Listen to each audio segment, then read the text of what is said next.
said, gosh, news travels fast here. She said, you know, if it were important, it would have traveled much faster, but never mind. She said, well, we're a little bit worried about this, and the police chief would like to have coffee with you tomorrow. I then had coffee with the police chief the following morning at our only bar, played again, Sam's, invariably known as Sam's, and it was explained to me that this was a dreadful mistake, and he was very apologetic. They didn't know we lived there.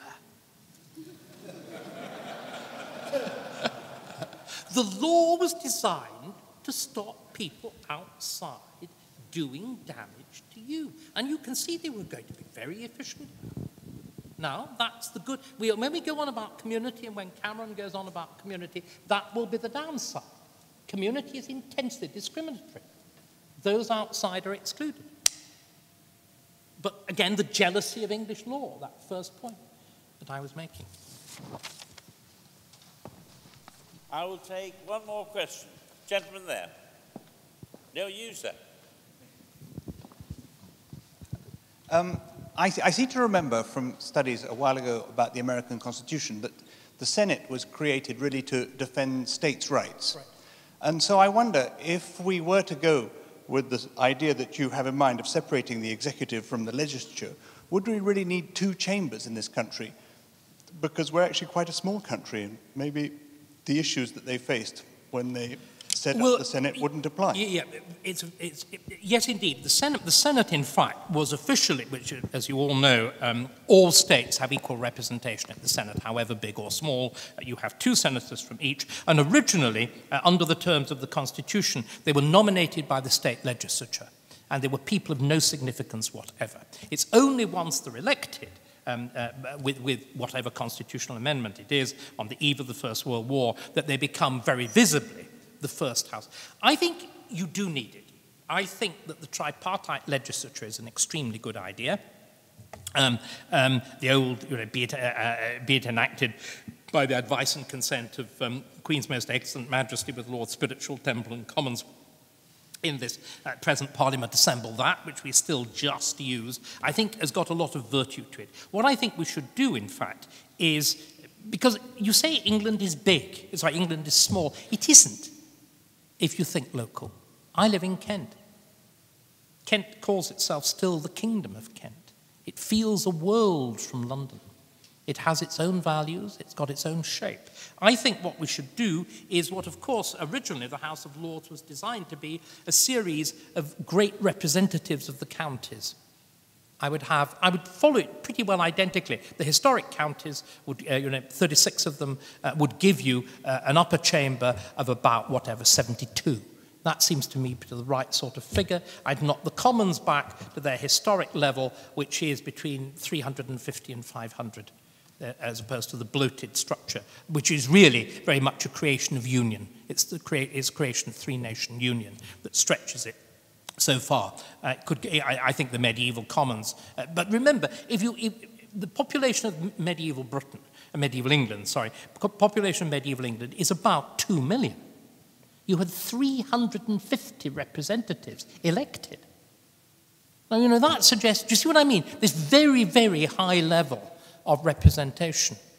And it does seem to me that there's an enormous amount that we could learn. And I'm sorry, I don't want to be over-idealistic about this. I'm just pushing the idea that once upon a time, we really were a model in how we were governed.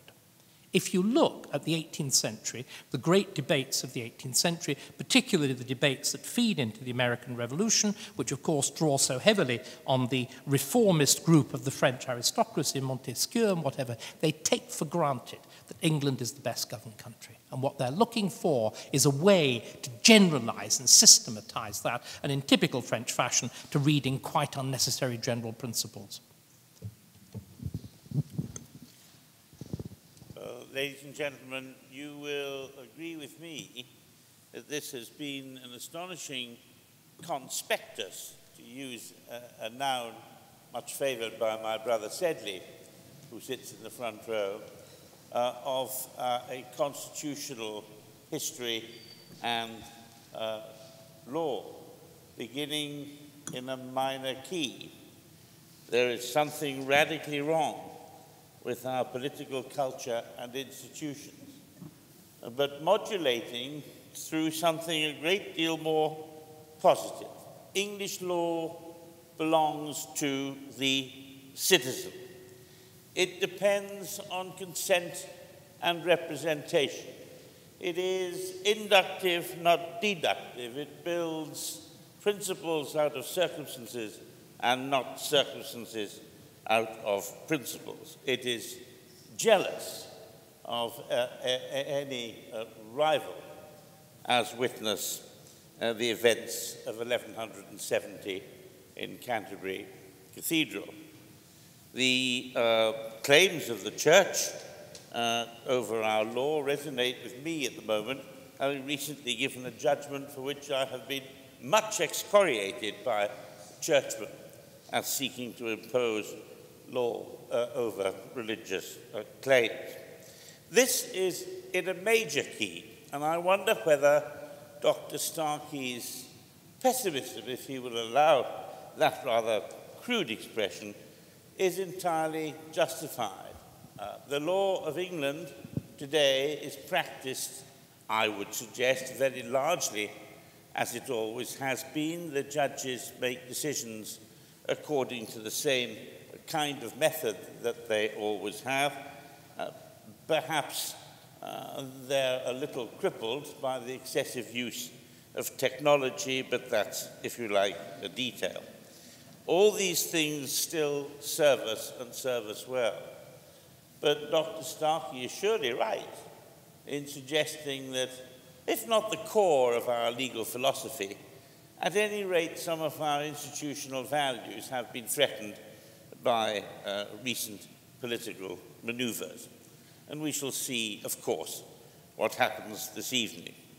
I don't have a comment about his wonderful and fascinating suggestions for large-scale political reform, an elected prime minister, and so forth. I've always wondered, so far as the Americans are concerned, why a people so devoted to democracy and the separation of powers are content with a system by which their highest court is appointed, its members are appointed on naked political grounds. But that is perhaps another debate. The only thing I would quarrel with in Dr. Starkey's wonderful lecture is the suggestion, which, if he will allow me, I regard as quite outrageous, that the Greeks are merely Ottomans who went Orthodox. That I will not have. Ladies and gentlemen, will you join with me in thanking Dr. Starkey for a unique experience?